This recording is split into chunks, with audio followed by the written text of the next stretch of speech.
Shiko Mawatu kamonela ngai gitare oyoko zongisa ngai esika bapimelaka nga na mokili.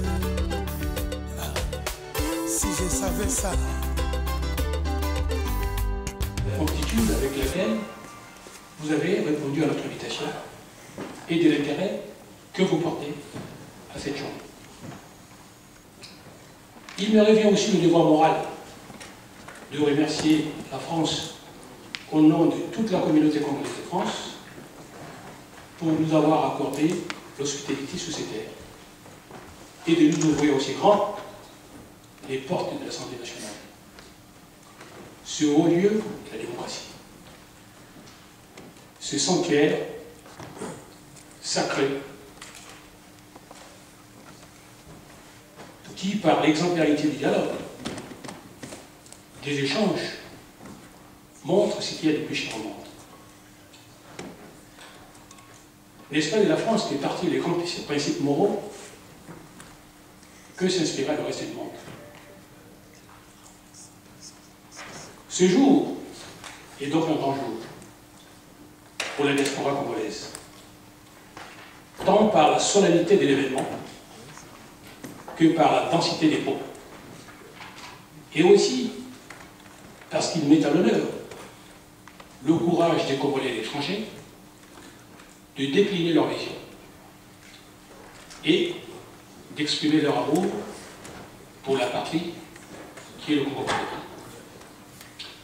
Car aussi loin qu'ils soient de leur pays, ils ne cessent de lui témoigner son attachement et de prendre part aux problèmes qui le concernent. Mieux encore, à s'impliquer dans les débats qu'ils traversent. Alors, en ce qui concerne donc le comité d'action,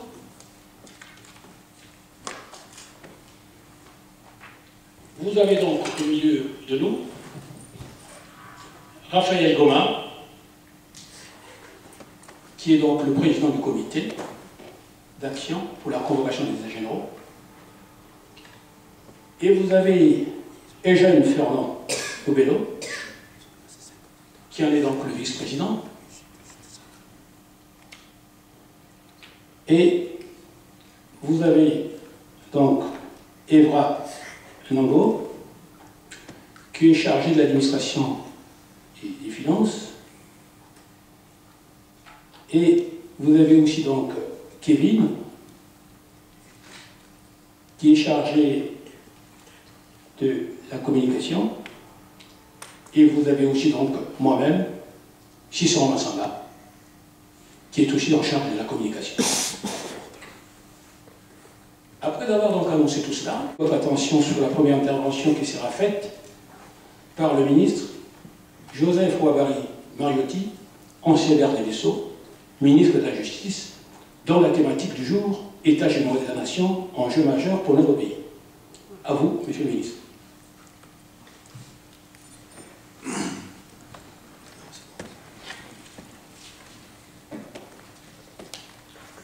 Mesdames, Messieurs, les États généraux tirent leur origine de l'histoire de France.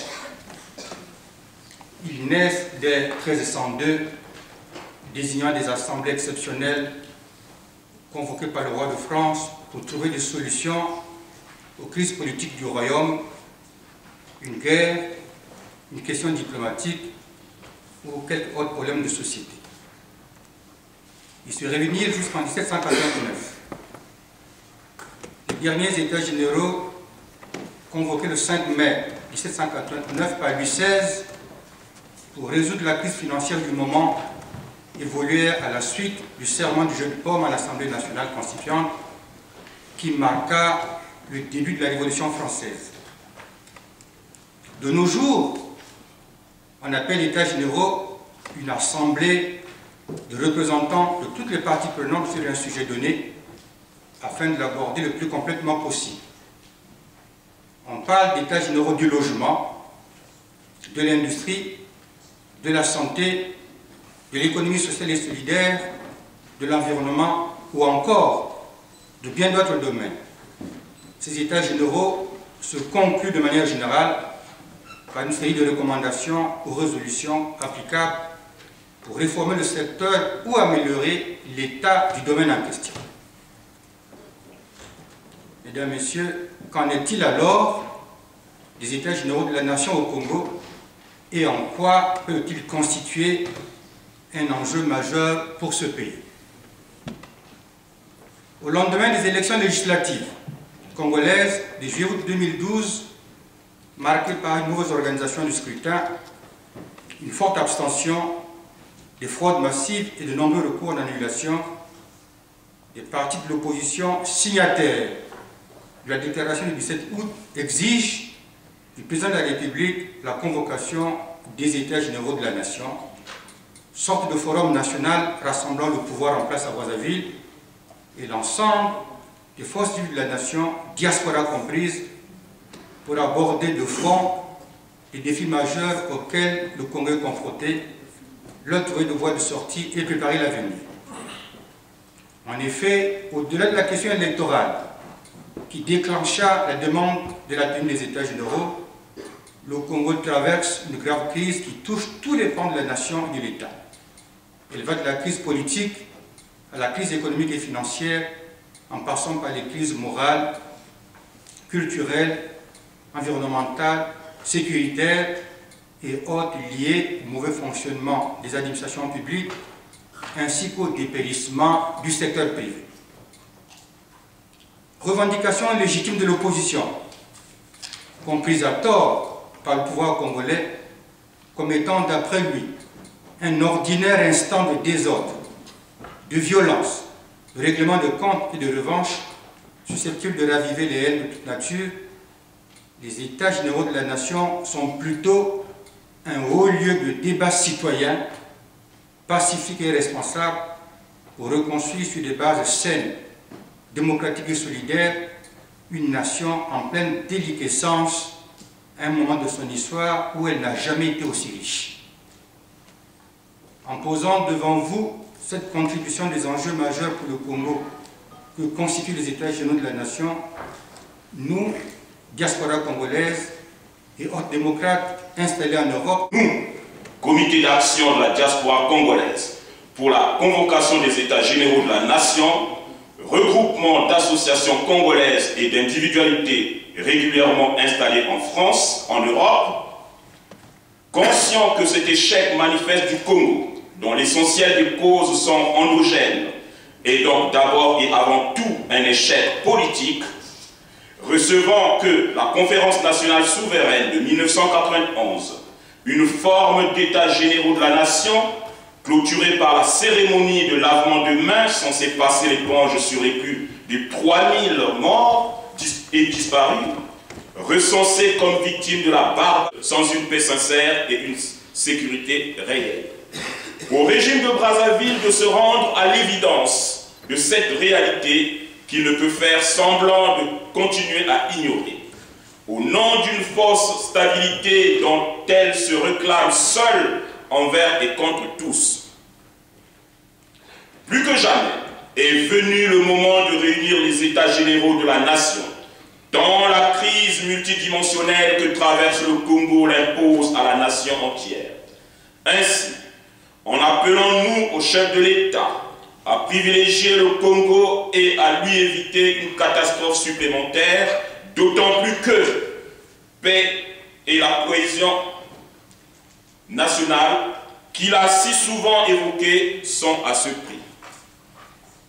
Résolus à nous battre par tous les moyens pour l'aboutissement de ces États généraux de la nation, nous, comité d'action de la diaspora congolaise pour la convocation des États généraux de la nation, prenons ce jour le ferme engagement de tout mettre en œuvre pour y parvenir.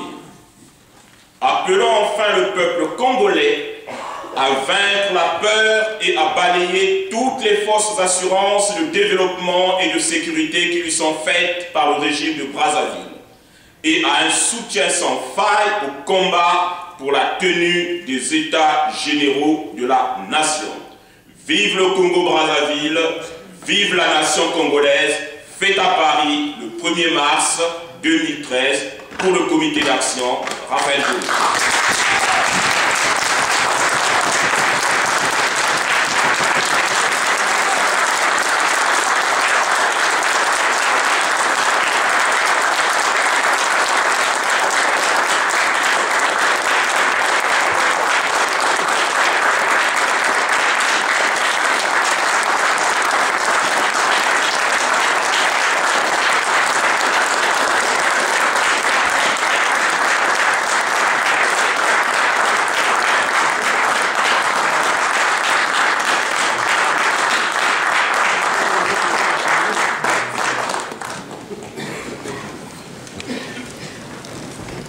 Merci.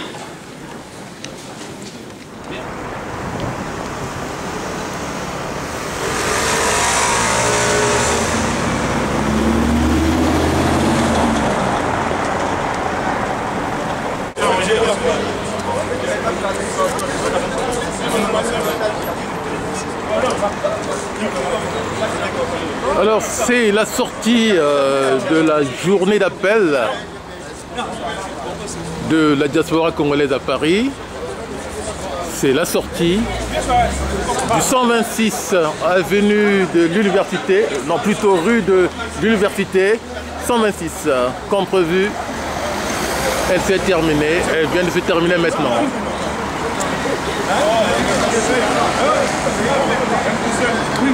Les Congolais et des panafricains qui se sont déplacés pour venir nombreux à cette journée d'appel. Ils étaient nombreux. Donc il faut vraiment les remercier parce que c'est un acte vraiment de courage de venir et épauler le combat que mènent les Congolais de la diaspora pour pouvoir restaurer la démocratie au Congo-Brazzaville. La démocratie fait défaut depuis le 5 juin 1997. Donc il faut remercier ces gens qui se sont déplacés nombreux. Il faut aussi remercier les organisateurs, autrement dit le comité d'action qui a organisé cette journée d'appel. Il faut les remercier car beaucoup d'entre eux appartiennent à des associations politiques qui sont nombreuses. Il y a le Codicor, il y a le Dabanil, il y a Congo Yassika. Il y en a beaucoup, je ne peux pas toutes les citer, mais elles ont pris part à cette journée d'appel. Donc il faut les remercier. Et c'est ce que je fais. En conclusion, qu'est-ce que je peux donc dire? Au nom du peuple congolais, la diaspora exige la tenue des états généraux pour pouvoir restaurer la démocratie. C'est ça, le message fort de cette journée-là. C'est bien ça.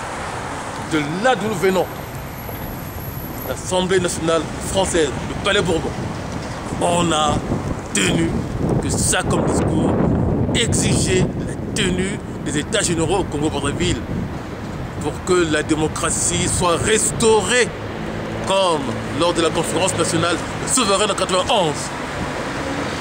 Soutenez-nous, vous qui êtes nos compatriotes, vous les panafricains, vous les démocrates africains, les démocrates du monde, soutenez le peuple congolais qui souffre depuis le 5 juin 1997. Je vous remercie. Demain, vous allez oublier, c'est la messe d'action de grâce. Demain, venez nombreux, si c'est possible. Mais il y aura encore là une prière envers les victimes de l'intolérance politique au Congo-Brazzaville.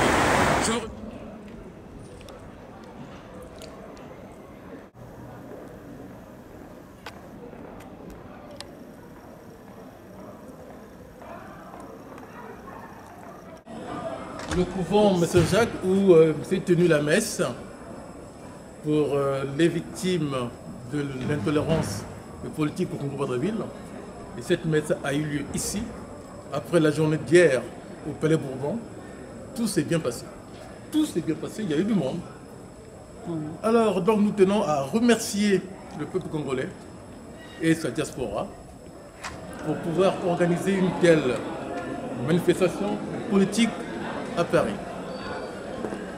Et pour ça, nous voulons tout simplement une chose, que les États généraux se tiennent au Congo comme s'était tenue la conférence nationale en 1991.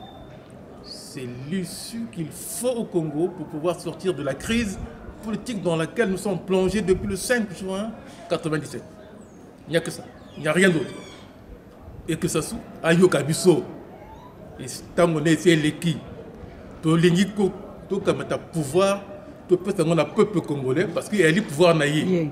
Ça soit à Yibango. Il y avait la démocratie, à casser la démocratie dans Bisso, Malo, tourner ici et Sili. Pouvoir et donc on a peuple congolais, comme en 91. Sassou n'a jamais gagné une élection. L'élection était à mon côté. En 92, pendant la première élection démocratique, la troisième. Là, président, entre guillemets, le sortant, il avait été battu. Et depuis là, donc, il a gardé une colère énorme pour pouvoir revenir au pouvoir par la force. Et c'est ce qu'il a fait, en utilisant les armes. Quand Mindoki, Abouimba peuple naïe, Mbaloyo, tourné sur Sili, à Kenenaye, na bandeko naïe, na bananaye, na bakamad naïe, na parti naïe, Baken, ceux qui endo, Bakenda. Nous, on veut reconstruire le pays comme il le faut. Merci.